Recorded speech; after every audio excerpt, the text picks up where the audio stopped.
उत्तानपाद राजा, जिनके यहां ध्रुव जी का जन्म हुआ। उत्तानपाद की पत्नी है सुनीति। सुनीति का मतलब क्या होता है? सुष्ठु नीतिर यश सुनीति, जिसकी अच्छी नीति हो उसे कहते हैं हम सुनीति। और उत्तानपाद का मतलब क्या होता है? जिसका पैर समाज में बड़ा हो उसे हम उत्तानपाद कहते हैं। उत्तानपाद अपनी पत्नी का बहुत सम्मान करते हैं।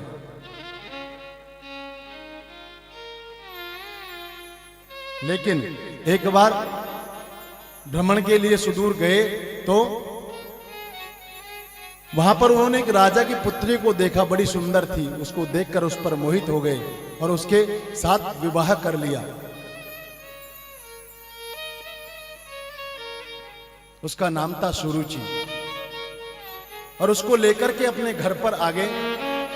और जैसे ही सुरुचि ने दूसरी पत्नी को देखा तो पूछ बैठी कि ये कौन है? बोले ये हमारी बड़ी पत्नी है।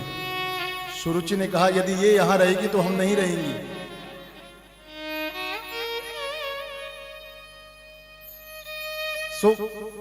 छोटी वाली पत्नी के प्रति अधिक प्रेम होने के कारण सुनीति को उत्तानपाद ने त्याग दिया।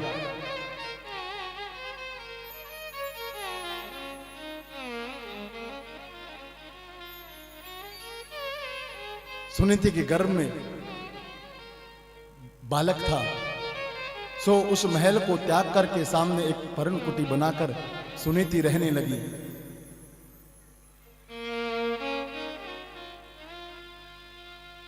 ऋषियों के यहां जाकर के उनकी सेवा करती।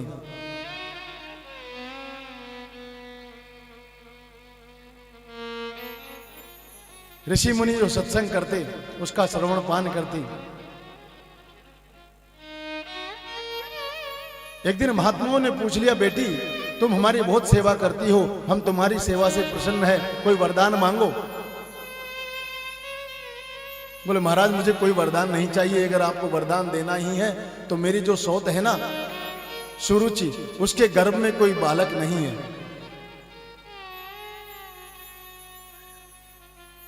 यदि वरदान देना है तो उसे पुत्र होने का वरदान दीजिए। महात्माओं ने कहा वहारी सुनीति, जिसके कारण तुम्हें घर को त्यागना पड़ा उसके प्रति आपका इतना आदर भाव, यदि आपका ये भाव है तो जरूर सुरुचि के यहां गर्भ से भी एक पुत्र जन्म लेगा।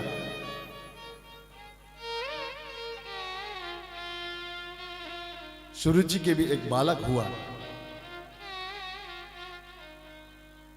एक बात कहूं आपसे, स्त्री अगर चाहे तो घर को स्वर्ग बना दे और स्त्री चाहे तो बिगाड़ भी दे। घर को घर नहीं कहते, नारी को घर कहते हैं।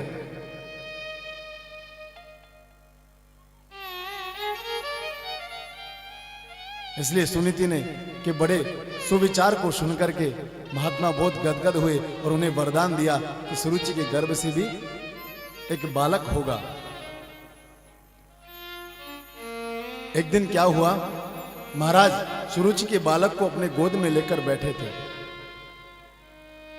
उधर सुनीति के यहां भी बालक ने जन्म लिया तो उसका नाम ध्रुव रखा गया।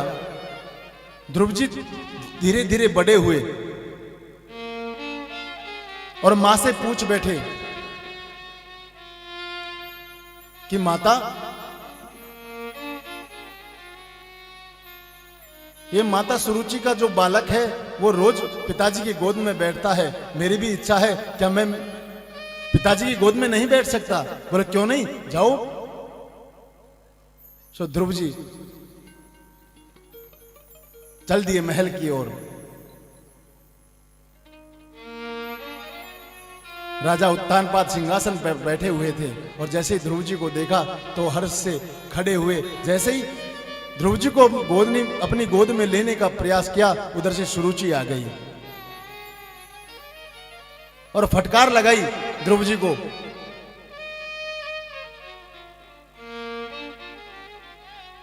बोलो तुम इस गोद के अधिकारी नहीं हो। यदि तुम्हें अपने पिता की गोद में बैठना है तो पहले वन में जाओ और नारायण की तपस्या करो, और तपस्या करके ये वरदान मांगो कि तुम्हें मेरे गर्भ से जन्म मिले, तब जाकर इस गद्दी के अधिकारी बनोगे। जिस गर्भ को ये जीव नरक मानता है, उस गर्भ को आज सुनीति ने स्वर्ग से बड़ा बना दिया। क्यों?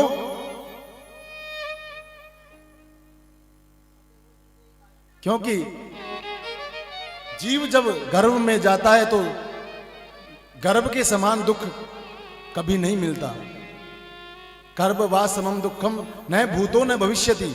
इतना कष्ट होता है जीव को गर्भ के अंदर।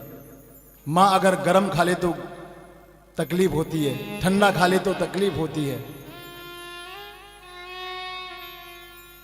हजारों जीव काटते हैं और प्रार्थना करता है प्रभु से, हे प्रभु मुझे इस नरक से बाहर निकाल, मैं तेरा इतना भजन करूंगा कि वापस इसमें आने की आवश्यकता नहीं पड़ेगी। राधे राधे। लेकिन उसी गर्भ को स्वर्ग से अधिक महत्व दे दिया सुरुचि जी ने। मानो भगवान को चेतावनी दे दी, क्योंकि ध्रुव से कहा कि पहले तपस्या करो नारायण की, और नारायण से वरदान मांगो कि मेरे गर्भ से तेरा जन्म हो। प्रसन्न हुई, बोले बेटा तुम्हें गुस्सा नहीं करना चाहिए। प्रसन्न हुई, बोले बेटा तुम्हें गुस्सा नहीं करना चाहिए, तुम्हें क्रोध नहीं करना चाहिए। अरे तुम्हारी माँ ने तो तुम्हें बहुत सुंदर रास्ता दिखाया है गोविंद तक पहुंचने का, और जो माँ गोविंद से मिलाने की प्रेरणा दे वो कोई दुश्मन थोड़ी हो सकती है। जाओ जंगल में और खूब तप करो। 5 वर्ष के ध्रुव जी, जिनकी उम्र मात्र 5 वर्ष है, 5 वर्ष के बालक को कुछ भी मालूम नहीं होता, लेकिन सीधे चल दिए वन की ओर। इसी दृश्य को नारद जी देख रहे थे। बोले इतना छोटा सा बालक और घनघोर जंगल में कहां जा रहा है। मन में तो उसके प्रभु को पाने की इच्छा है, लेकिन जाकर देखो तो सही, परीक्षा तो लूं, कच्चा है कि पक्का भगत है। सो नारद जी सामने आ गए। बोले बेटा कहां जा रहे हो। बोले भगवान को प्रकट करने। राधे राधे। बोले बेटा जंगल में कोई भगवान थोड़े ही मिलते हैं, वापस जाओ घर पे। जंगल में तो रीछ भालू रहते हैं, नाश्ता कर जाएंगे आपका। ध्रुव जी ने बड़ा सुंदर जवाब दिया। बोलो महात्मन, मेरी मां कहती है रीछ भालू में भी तो परमात्मा होते हैं।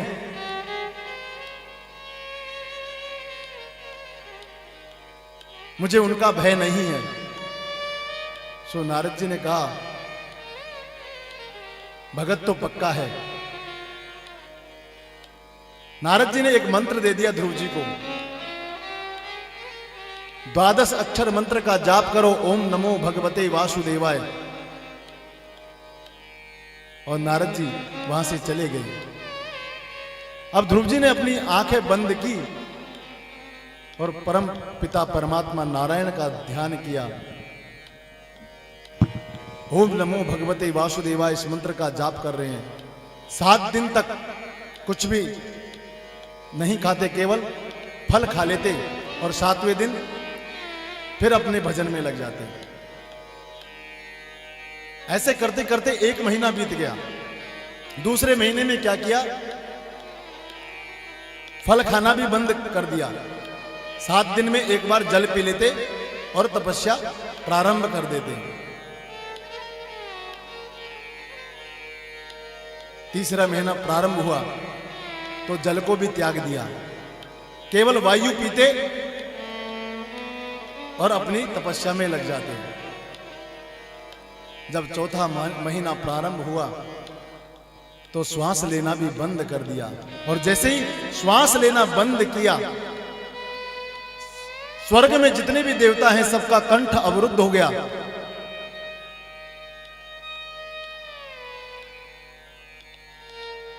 सबकी श्वासें रुक गई। भागे भागे ब्रह्मा जी के पास गए, प्रभु रक्षा करो, हमें श्वास लेने में तकलीफ हो रही है। ब्रह्मा जी ने कहा मैं भी कुछ नहीं कर सकता।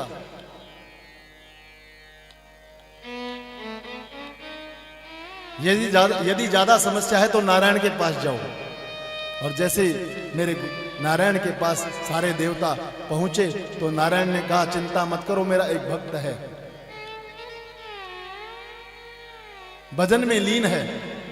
बोले प्रभु वो बात तो सही है, लेकिन आप जल्दी जाकर उसे दर्शन दीजिए, नहीं हम मर जाएंगे। राधे राधे।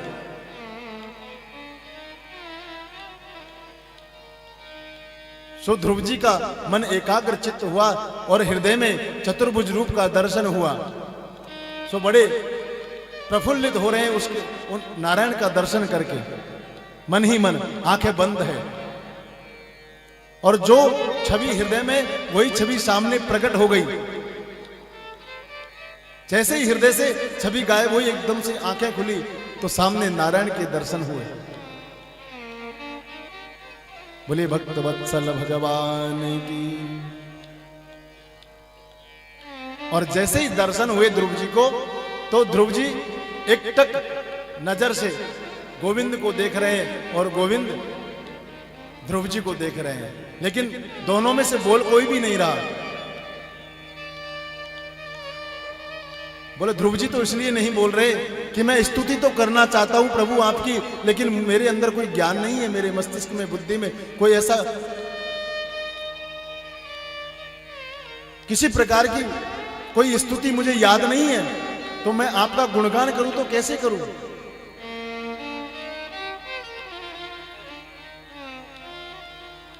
इस बात को देख करके नारायण को हंसी आ गई। बोले वाह रे भक्त,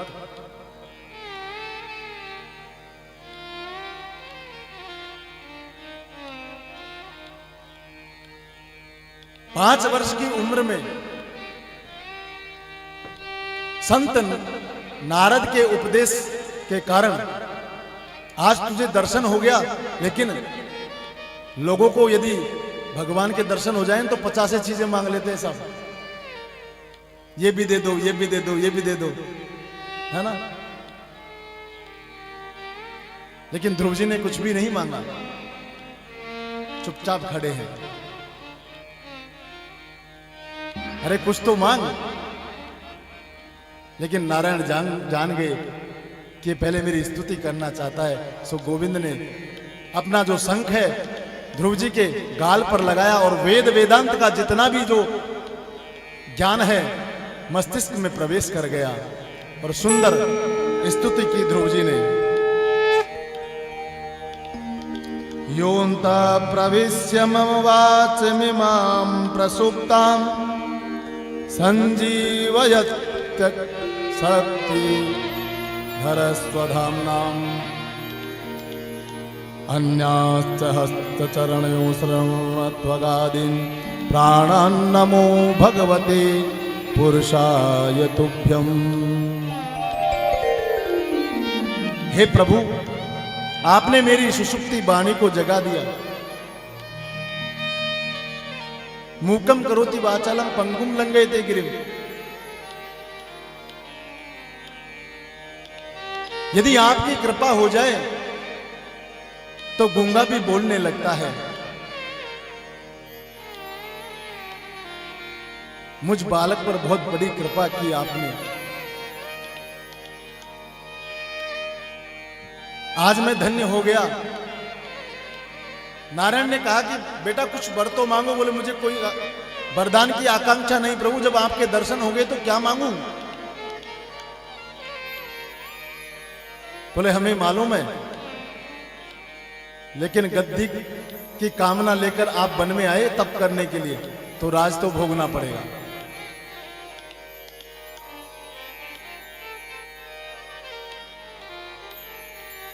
सो ध्रुव जी को लौटा दिया और ध्रुव जी ने कई वर्षों तक 32,000 वर्ष तक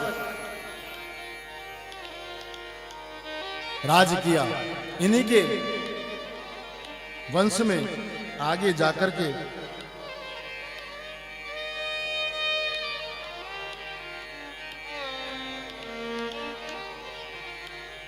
इनका भाई जो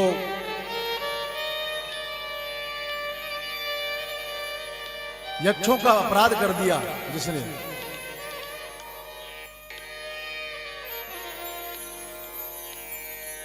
तो ध्रुव जी ने उनको दंडित करने का प्रयास किया। नारद जी ने समझाया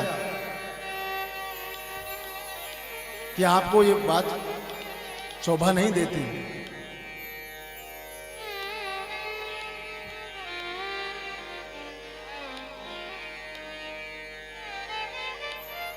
राजन सुखदेव जी कहते हैं, परीक्षित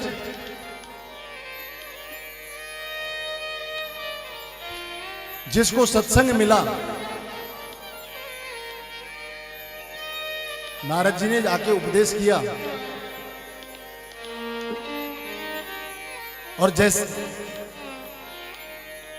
जैसे ही ध्रुव जी वापस अपने नगर में आए ना, तो उत्तानपाद जो महाराज है ना, उन्होंने बड़े प्रेम से उनको अपने अंक में भर लिया, राजगद्दी समर्पित की। 32,000 वर्ष तक उन्होंने राज किया, और उनका जो भाई है वो यक्षों के द्वारा मारा गया। उससे वो क्रोधित हुए बहुत।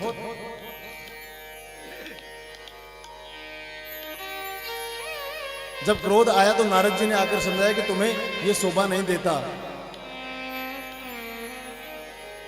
क्योंकि सत्संग जिसे बचपन में मिल जाए ना, वो विवेक, उसका विवेक जागृत रहता है। सो भान हुआ, वापस लौटकर आ गए। और अंत समय में ध्रुव जी ने इस लोक में तो राज्य किया ही, जब मृत्यु देवी आई ना, तो मृत्यु के सिर पर पैर रख करके ध्रुव लोक को प्राप्त किया। आज भी हम ध्रुव तारे का दर्शन करते हैं। यह है गोविंद की कृपा।